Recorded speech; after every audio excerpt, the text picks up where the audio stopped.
嗱，我覺得咁，CY 梁振英呢，比前嗰兩任特首仲要做得好。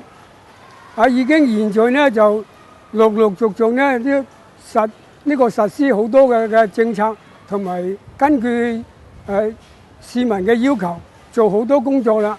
黃毓民、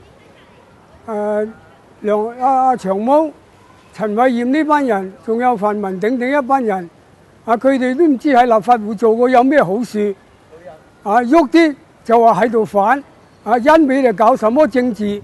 佢為香港、為全港嘅市民有做過咩一件好事啊？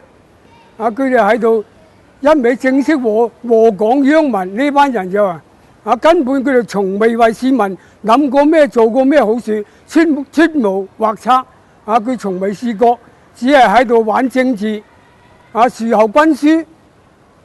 咁作為梁振英而家已經逐步開展工作啦。為什麼又要人落台呢？係嘛？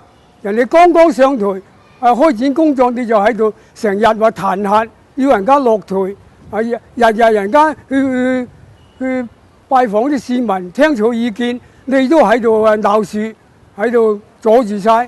咁我覺得呢，佢呢班正衰人，我覺得佢呢班人呢，就將來就香港要俾佢搞彎晒。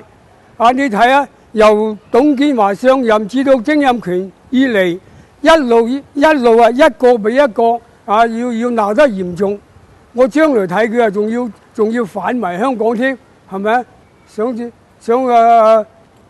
顛覆中華人民共和國咯，係咯。總之佢就係禍港殃民。我覺得佢，你覺得佢咁耐喺立法會以嚟幾任啦？佢有冇做過一單好事咧？有冇試過出謀劃策咧？硬係一度喺度反政府。所以我堅決支持梁振英施政，為我哋香港市民服務。